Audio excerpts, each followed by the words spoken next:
আমি বাটা মাছের ঝাল বানানোর জন্য আমি বাটা মাছগুলোকে নুন হলুদ মাখিয়ে ভাজতে দিয়ে দিয়েছি। এখানে নিয়েছি পেঁয়াজ বাটা, আদা বাটা আর আছে টমেটো বাটা। তো দেখে আমি এখানে মাছগুলোকে লাল লাল করে এরকমভাবে ভেজে নিয়েছি। তারপরে ওই তেলের মধ্যে আমি দিয়ে দেব পেঁয়াজ বাটাটা। পেঁয়াজটাকে একটু হালকা লাল লাল করে ভেজে নিতে হবে।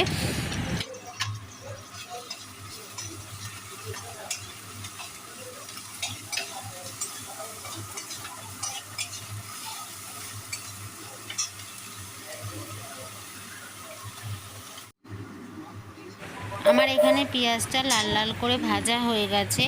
আমি এবার এর মধ্যে অ্যাড করব আদা বাটা। আমি এখানে কিছুটা পরিমাণ আদা বাটা দিয়ে দিলাম। এবার আদা বাটা আর পেঁয়াজটাকে ভালোভাবে একটুখানি নাড়াচাড়া দিয়ে যেতে হবে, যাতে কাঁচা আদা বাটার গন্ধটা চলে যায়।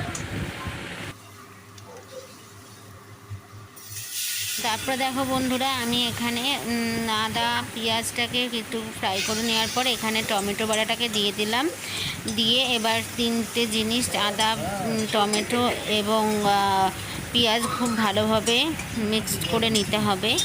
এবং এখানে আমি কিছু মশলা দেব হচ্ছে জিরের গুঁড়ো, লঙ্কার গুঁড়ো, হলুদের গুঁড়ো আর পরিমাণ মতন লবণ দিয়ে আমি মশলাটাকে খুব ভালোভাবে কষিয়ে নেব, যাতে মশলা থেকে কাঁচা আদা রসুনের গন্ধটা।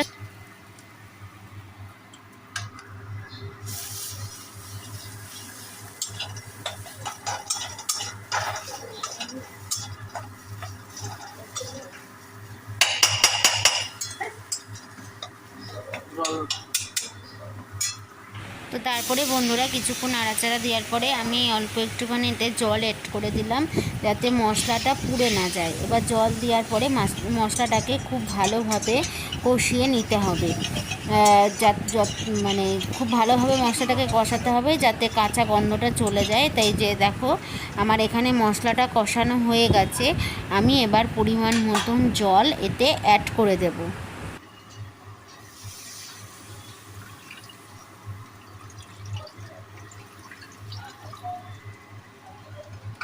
এখানে খুব বেশি কিন্তু জল দিলাম না, মোটামুটি একটু জল দিয়েছি, যেহেতু একটু গায়ে গায়ে হবে, মাখা মাখা হবে, তাই এই ঝোলটা ফুটে যাওয়ার অবধি আমি অপেক্ষা করব।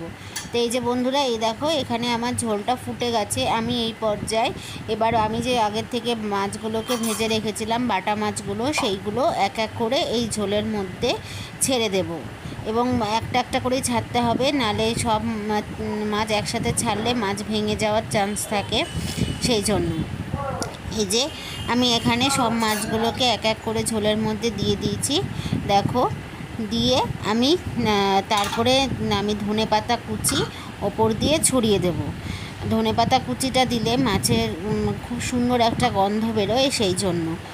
তো যাই হোক, আমি কিছুক্ষণ ফুটিয়ে নেব, নিয়ে তারপরে আমি নামিয়ে ফেলবো। তোমরা এইভাবে একবার বাড়িতে ট্রাই করো বাটা মাছের ঝাল, আশা করি ভালো লাগবে।